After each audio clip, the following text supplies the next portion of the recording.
Pada pagi hari selanjutnya, setelah semalam Mojopahit dikepung oleh kabut yang tebal.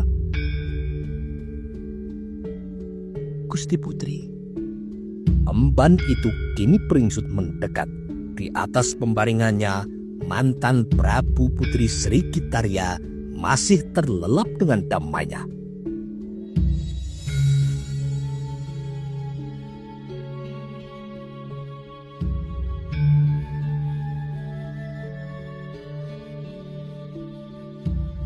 Emban itu kini masih menunggu sejenak, namun Sri Gitarya masih terlelap. Mulutnya yang tersenyum menjadi pertanda bahwa nenek dari Sekar Kedaton Kusumawardhani itu pasti sedang bermimpi indah. Menilik dari senyumnya yang begitu merekah, tentu mimpinya juga sangat indah. Maka emban itu kemudian tersenyum dan beringsut menjauh. Dengan tidak menimbulkan suara, ia kini membuka jendela agar bilik pribadi ibunda sang raja itu mendapat pergantian udara segar. Pagi yang datang begitu cerah. Kabut tebal yang semalam membungkus kota raja kini telah minggat entah kemana. Pun demikian dengan burung-burung gagak yang semalam memperdengarkan suaranya juga tidak ketahuan kemana jejaknya. Setelah menunggu beberapa waktu, empan itu kini malah bergegas mengernyitkan dahi. Dengan bergegas ia mendekat dan memperhatikan tubuh dari Sri Gitarya. Emban itu menutup mulutnya ketika kemudian ia melihat tidak ada gerakan apapun pada tubuh yang sedang berbaring itu. Dengan jantung yang serasa berhenti berdenyut, ia kemudian menyentuh tangan dari mantan Prabu Putri itu. Tangan yang terasa dingin itu kemudian digoyang-goyangnya. Gusti Putri, ucapnya dengan jantung yang berpacu dengan lebih kencang. Namun Sri Gitarya tidak menjawab panggilan itu. Emban Paruhbaya itu kemudian memperhatikan dengan lebih cermat untuk mendapatkan kepastian. Dengan gugup, emban itu kini menutup mulutnya yang nyaris berteriak. Dengan bergegas, emban itu beringsut mundur sambil tidak mengungkap sikap kedua tangannya yang terus menyembah. Sesampainya di luar pintu, emban itu bersimpuh dengan sikap tangan yang masih tetap tidak berubah. Apa yang dilakukannya kini telah membuat kedua prajurit yang berjaga-jaga di luar merasa sangat heran. Keduanya bergegas mendekat dan memperhatikan dengan lebih cermat. Ada apa, Mbok? Tanya salah seorang dari mereka. Kedua prajurit itu kebingungan mendapati emban itu mengalami kesulitan bernafas dan dengan bersusah payah mengendalikan diri agar jangan sampai menitikan air mata. Sikap emban itu sudah cukup menjelaskan bahwa sesuatu yang luar biasa kini sedang terjadi. Gusti Putri sudah tiada, ucapnya dengan sangat pelan. Kedua prajurit muda itu kini saling memandang dan memamerkan raut muka kaget yang tidak terkendali. Dengan bergegas, keduanya masuk ke bilik pribadi peraduan mantan Prabu Putri itu dan mendapati kebenaran apa yang diucapkan oleh abdi emban itu. Di atas pembaringannya, Ibu Suri Sri Gitarya tidur dengan lelapnya. Tidur yang tidak akan pernah bangun lagi untuk selamanya. Kedua prajurit itu bingung karena Ibu Suri kini sedang tersenyum. Kedua sudut bibirnya tertekuk ke atas. Agaknya Sri Gitarya dalam keadaan senang ketika Dewa Yamadipati datang untuk mencabut nyawanya. Pagi itu, istana disentakkan oleh suara sangkakala yang menjerit melengking. Sebuah pertanda duka nestapa sedang terjadi. Sangkakala itu berlanjut dengan bau dupa dan berpikul-pikul kemenyan yang dibakar di tengah alun-alun. Tambur dan bende yang ditabuh berderap dengan nada khusus telah mengagetkan siapapun yang mendengarnya. Siapa yang meninggal? Tidak ada seorang pun yang bisa menjawab pertanyaan itu. Mungkin Romo dari Sang Prabu. Bukankah saat ini Romo Sang Prabu sedang sakit? Orang-orang yang menggerombol di pasar Daksina itu kini saling memandang. Dengan segera wajah Sri Kertawardhana datang menyeruak. Dugaan kini mengarah pada mantan Bre Singosari yang masuk akal karena keadaan sakit yang sudah lama dideritanya. Bermacam-macam sakit suami mantan Prabu Putri itu. Yang terakhir dideritanya adalah matanya yang rabun dan tidak mampu menangkap benda-benda apa saja di sekitarnya. Bre Singosari juga sering mengeluh sakit pinggang dan juga kaki yang kesemutan.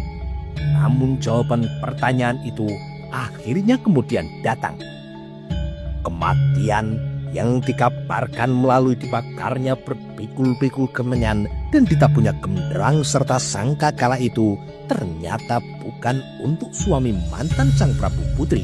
Kematian itu ternyata untuk ibunda raja yang sangat disayangi oleh segenap rakyatnya. Seorang prajurit yang bertugas menyebar pengumuman kemudian memberikan berita yang menyentak. Woro-woro, Gusti Putri Sri Kitarya Tribuana Tunggadewi Jaya Wisnuwardhani kini telah mangkat. Dewa yang Batara Agung telah berkenan memanggilnya kembali. Pengumuman itu memang menyebabkan leher mereka yang mendengar menjadi serasa tercekik.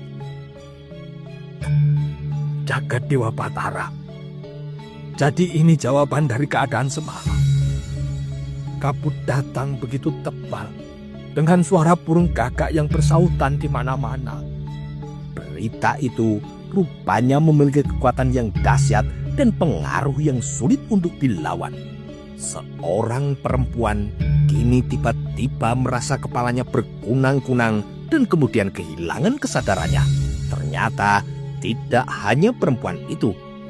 Seorang lelaki yang berusia 50 tahunan kini merasa dirinya paling bersedih dan kehilangan atas kematian dari mantan Prabu Putri itu.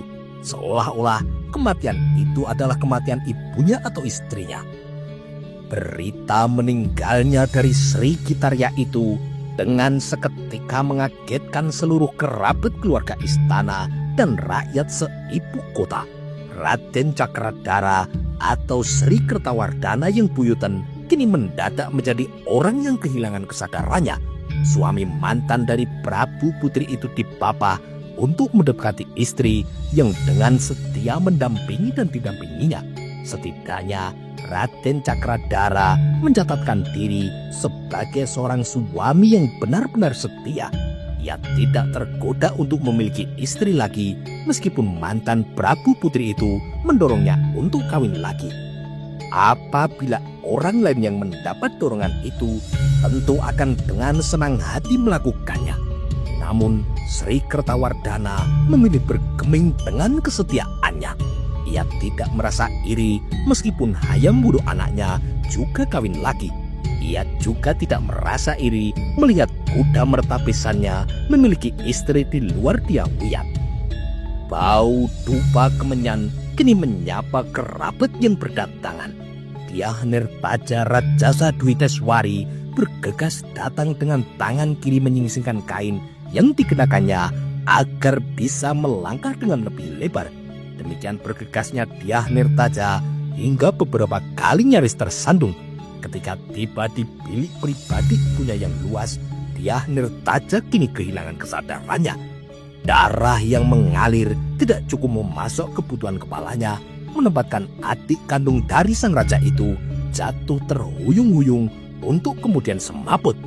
Wikramawardhana dengan sikap menangkap tubuh ibunya yang kemudian dibopong dibawa ke pembaringan yang berada di bilik yang lain. Dalam pandangan mata sekilas, Wikramawardhana melihat betapa lelap dan damai neneknya yang telah berpulang memangkas mata rantai hukum sebab akibat melenggang masuk ke alam nirwana tanpa hambatan yang berarti. Kematian dari Sri Kitarya benar-benar telah mengoyak dada kedua anak perempuannya. Tidak hanya Dyah Nirtaja yang kehilangan kesadaran, tangis juga datang dari sudut yang lain. Tiah Rajasa Dwi Tendu Dewi berusaha menguasai dirinya, akan tetapi tangis yang menyesakkan dada itu butuh penyaluran. Dua orang emban kini mengipasi tubuh dari adik kandung sang raja yang kini mendadak liar. Ia duduk bersandar di dinding dengan kaki yang menjejak-jejak ke sana kemari. Tangis Dwi Tendu Dewi sangat menguasai ruangan. Dipapah oleh 3 orang emban, Dwi Tendu Dewi kemudian dibawa ke ruang yang lain bersebelahan dengan bilik mantan sang Prabu Putri. Di bilik itu pula beberapa emban sedang merawat Dyah Nirtaja. Prabu Hayam Wuruk kini terlihat duduk bersila di depan jasad ibunya dengan mata yang tidak berkedip terarah ke asap dupa di depannya. Prabu Hayam Wuruk adalah lelaki yang tegar. Mendiang sang Maha Mantri Mukhya, Rakrean Mapatih Empu Mada telah mengajarkan kepadanya bagaimana seharusnya seorang lelaki itu berjiwa tegar dan tidak gampang menitikkan air mata. Prabu Hayam Wuruk merasa sangat kehilangan atas kematian ibunya. Namun, ia juga memiliki kesadaran penuh bahwa kematian akan menimpa siapapun dan tidak bisa dielakkan. Kematian bukan untuk ditangisi, karena menangisinya sama dengan tidak ikhlas menerima apa yang telah menjadi keputusan para dewa di langit. Kesadaran itulah yang telah menyebabkan Hayam Wuruk mampu menyikapi kematian, yang menyebabkan untuk selanjutnya tidak akan pernah bertemu lagi dengan ibunya. Namun tidak semua orang bisa bersikap seperti Hayam Wuruk. Kusumawardhani yang menerobos masuk ke bilik pribadi neneknya itu kemudian langsung ambruk dan tergulai. Seorang abdi emban dengan sangat sigap menangkap tubuh Kusumawardhani. Emban itu dibantu oleh beberapa orang emban bergegas memapah Sekar Kedaton menuju seruang dengan bibinya agar tidak menjadi tontonan mereka yang kemudian berdatangan ke bilik itu. Sementara itu, berita kematian kakaknya telah menyebabkan kedua kaki Dyah Wiyat gemetar bagai tidak mampu menyangga tubuhnya. Dengan dipapah oleh 2 orang abdi dalam yang sama tua usianya, Dyah Wiyat Raja Dewi Maharajasa kemudian memasuki bilik kakak kandungnya. Kedua kaki Dyah Wiyat akhirnya benar-benar tidak mampu menopang tubuh kurusnya. Perempuan yang pernah mendampingi kakaknya dengan bersama-sama menjadi Prabu Putri itu kini bersimpuh pada jarak yang sangat dekat. Tangan kanannya menggerayangi lengan kakaknya yang telah beku itu. Kang Bu Ayu Ratu, tidak ada kabar sakit apa. Kenapa tiba-tiba Kang Bu Ayu Ratu pergi mendahuluiku? Tidak ada jawaban dari Sri Gitarya yang telah pergi dengan sangat damai itu. Dengan bibir yang bergetar tidak terkendali, Dyah Wiyat kemudian menyentuh kaki kakaknya dan mengelus-elusnya. Senyum yang tersungging di sudut bibir Sri Gitarya sungguh membuat hatinya merasa sangat iri. Permaisuri Sri Sudewilah yang kini sungguh merasa sangat terkejut dan terpukul ketika mendengar berita kematian dari sang mertua yang sangat dikasihinya itu. Bagaimanapun juga, bagi Permaisuri Sri Sudewi, Sri Gitarya tidak hanya seorang ibu mertua, namun juga seorang bibi tempatnya berbagi. Secara pribadi, hubungan Sri Sudewi malah lebih dekat dengan mertuanya daripada dengan ibu kandungnya sendiri. Kini, tiba-tiba ibu mertua yang sangat disayang itu telah tiada, tanpa ada tanda-tanda sakit apapun. Sri Gitarya Tribhuwana Tunggadewi Jaya Wisnuwardhani seperti dengan sengaja meninggalkan semua orang yang sangat menyayanginya secara diam-diam tanpa sakit apapun. Padahal firasat yang tersaji begitu kental dan pekat setelah terjadi pengulangan atas apa yang pernah terjadi di masa silam, yaitu dengan datangnya kabut yang membutakan mata dan juga hadirnya burung gagak yang berteriak-teriak meminta perhatian. Dengan kaki yang serasa melayang, Sri Sudewi kini memasuki bilik pribadi mertua yang juga sekaligus bibinya itu. Namun Sri Sudewi masih memiliki kesadaran untuk memberikan sembahnya dan duduk bersila. Dengan amat bersusah payah, Sri Sudewi berusaha menguasai dirinya agar jangan sampai ikut-ikutan pingsan seperti yang lain.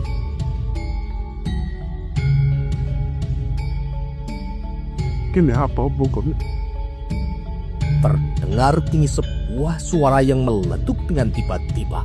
Suara itu berasal dari mulut Raden Cakradara.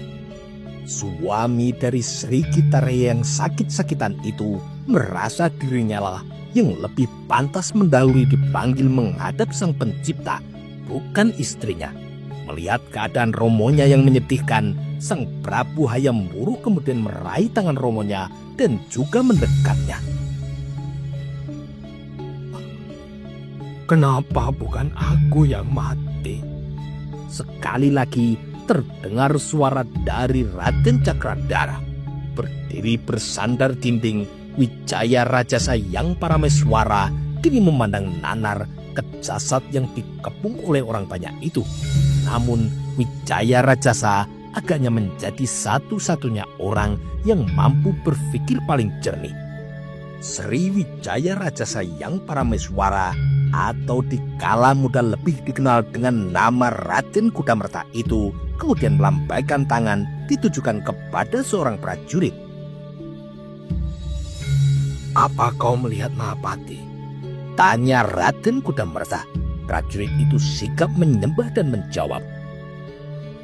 Sedang dalam perjalanan, Gusti, jawab prajurit itu. Apa yang dikatakan oleh prajurit itu memang benar adanya. Wijaya Rajasa yang Parameswara kemudian melihat Mahapati Gajah Enggon dengan bergegas mengayunkan langkah kakinya melewati Pura Waktra. Mahapati Gajah Enggon benar-benar terkejut ketika mendengar berita yang dibawa oleh seorang prajurit yang datang ke Wisma Kepatian yang menjadi tempat kediamannya. Bagi Gajah Enggon, kematian Sri Kitarya adalah sebuah dugaan yang meleset. Sebagaimana orang-orang lain yang mengaitkan kehadiran kabut tebal, juga kehadiran burung gagak dengan tanda-tanda yang biasa terjadi di masa silam itu, ia menduga pagi ini akan ada berita kematian atas orang yang penting di kota raja. Seperti halnya orang lain, Gajah Enggon juga menduga suami dari mantan Prabu Putri Sri Kitarya yang akan menjadi sumber berita yang mengagetkan itu. Ternyata dugaan Gajah Enggon salah besar. Bukan Sri Kertawardhana atau Raden Cakradara yang mangkat, melainkan malah istrinya. Kakang Mahapati Gajah Enggon, kata Raden Kudamerta meminta perhatian. Gajah Enggon kini bergegas menyembah. Hamba Gusti, jawab Gajah Enggon dengan sigap. Raden Kudamerta kini menghela tarikan nafas panjang. Kang Bo Ayu Prabu telah tiada. Sepertinya tidak ada seorang pun yang mampu berpikir dengan jernih. Oleh karena itu, aku meminta Mahapati Kakang Gajah Enggon untuk mengambil alih mengendalikan keadaan dan juga mempersiapkan apapun yang diperlukan untuk semua upacara penghormatan. Gajah Enggon kini sigap mengangguk. Hamba Gusti, hamba akan menyelenggarakan semua upacara yang diperlukan dan menyiapkan semua yang dibutuhkan. Dalam sekejap saja terjadilah sebuah kesibukan yang luar biasa di istana. Para prajurit, para emban, para abdi istana dan segenap tanda bahu-membahu melaksanakan semua pekerjaan terkait dengan upacara pemakaman mantan dari Prabu Putri. Berita itu kemudian juga menyebar ke segala penjuru dan tidak membutuhkan waktu yang lama. Alun-alun istana telah penuh dijejali oleh segenap kawula yang ikut merasa kehilangan dan berniat menyampaikan belasungkawa. Para pejabat kini juga terlihat mulai berdatangan. duduk di dampar yang telah disediakan khusus untuk mereka, Sang Darmatyaksa Kasogatan dan Sang Darmatyaksa Kasaiwan terlihat tidak terlalu banyak berbicara. Darmatyaksa Kasogatan yang mengenakan jubah berwarna kuning pucat kini sibuk berkomat-kamit membaca Tripitaka sambil memutar butir-butir tasbih di tangannya. Pun demikian dengan Darmatyaksa Kasaiwan yang tidak henti-hentinya menggumamkan doa dan pujian sebagaimana ajaran agama Hindu Siwa yang dianutnya. Para pejabat yang menjadi bagian dari Sang Pancariwilwatikta juga terlihat lengkap dan menempatkan diri tidak jauh dari pimpinannya. Sang Mahapatih Gajah Enggon sibuk mengatur dan membagi tugas pada para bawahannya. Matahari kini bersinar terang dan cenderung terik. Hal itu menyebabkan para pelayat bela sungkawa itu kemudian menempatkan diri berteduh di bayangan pohon Bramastana atau pohon Tanjung yang memang ditanam dalam jumlah yang banyak di sepanjang jalan yang membelah alun-alun. Semua orang memang gelisah, namun ada warna gelisah yang lain di tempat yang lain. Perempuan itu kini melangkah mondar-mandir karena sedang kebingungan. Berita tentang kematian Sri Kitarya telah menempatkan perempuan itu tidak tahu bagaimana ia harus bersikap. Jika diam tidak melakukan apa-apa, pasti akan menimbulkan penilaian yang tidak baik. Namun datang ke istana Kiri sama hanya dengan masuk ke kandang macan. Apa yang dihadapinya tidak ubahnya pilihan yang bercabang-cabang yang masing-masing menjanjikan sesuatu yang buruk dan tidak menyenangkan. Aku harus bagaimana? Pertanyaan itu dilepas dengan hati yang gemas. Biniaji, istri muda dari Prabu Hayam Wuru, benar-benar merasa sedang mati langkah. Berita kematian mertuanya menempatkannya pada keadaan yang sangat tidak nyaman. Jika tidak hadir akan menimbulkan penilaian macam-macam. Sebaliknya jika hadir, Biniaji tidak cukup memiliki nyali untuk menghadapi wajah orang-orang yang tidak menyukainya.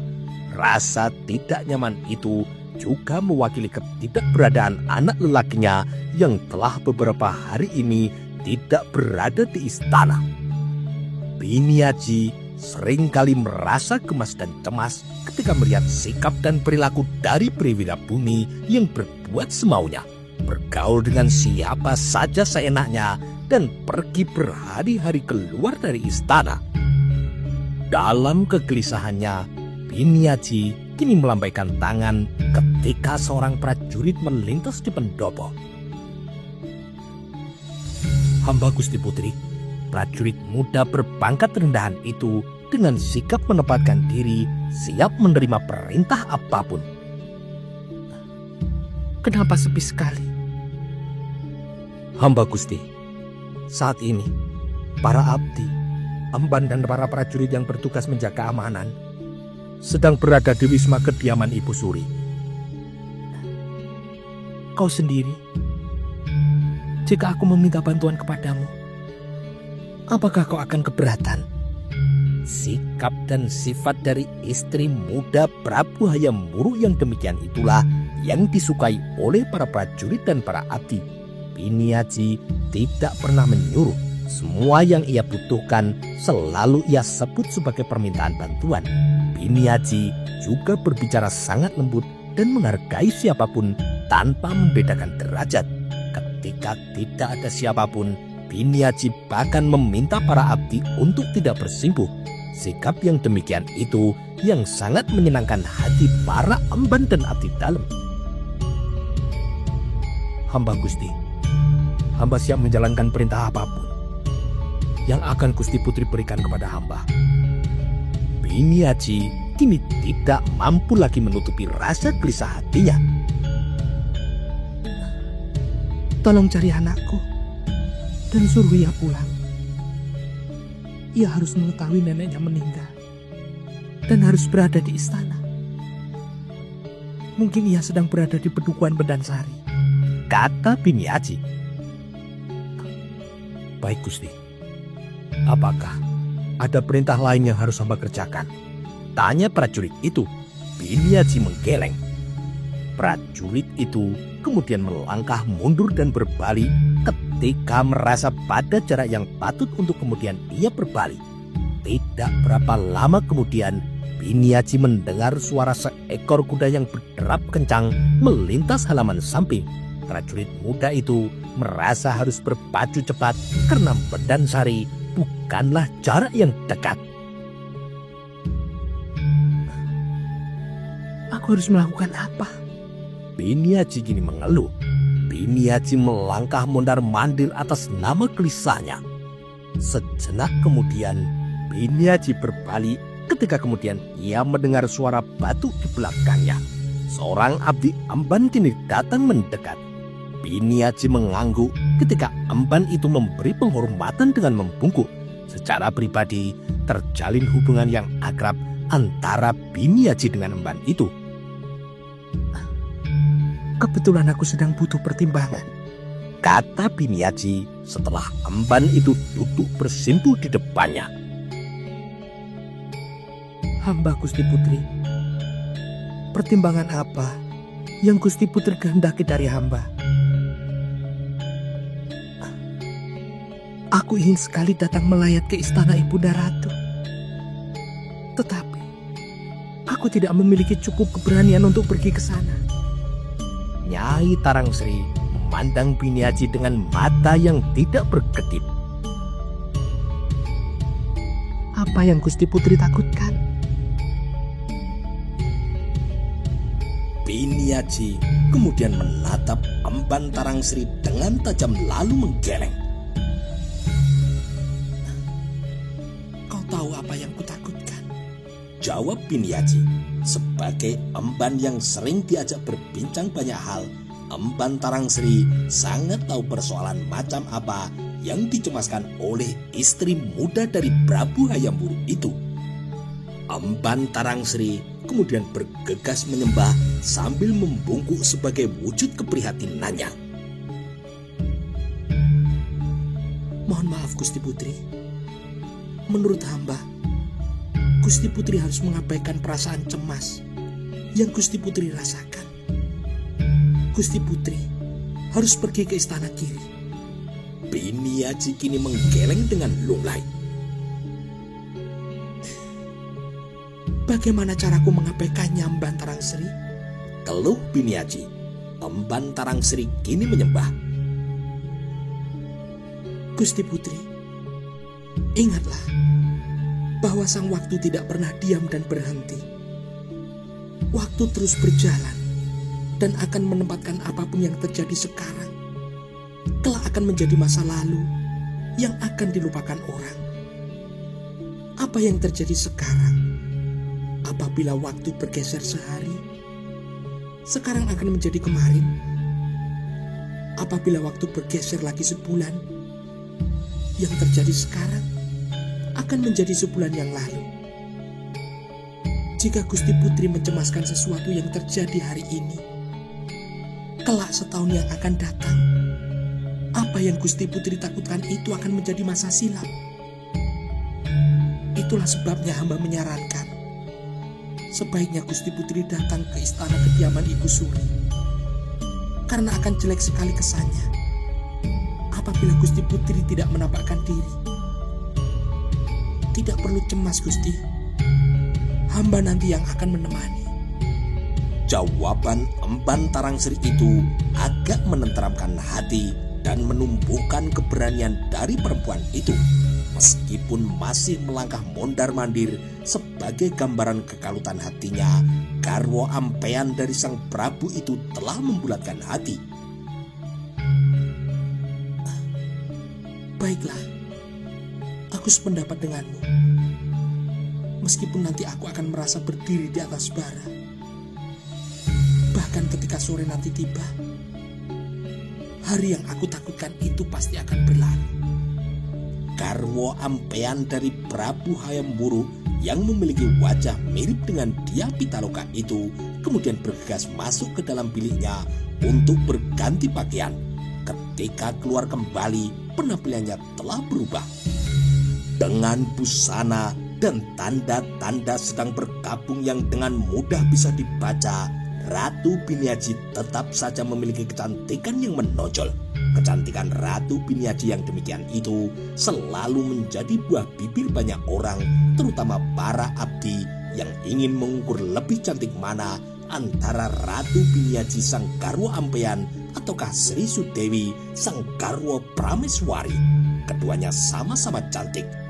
Garwa Prameswari boleh dibilang mewarisi kecantikan yang menurun dari ibunya yang ketika masih gadis memiliki kelebihan amat menonjol bila dibandingkan dengan para madunya yang adalah kakak-kakaknya sendiri.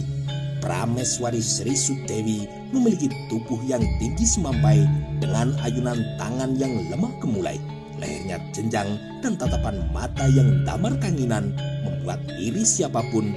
Apalagi Sri Sudewi memiliki kulit yang sangat bersih yang diperoleh melalui perawatan sepanjang hari dan tanpa henti.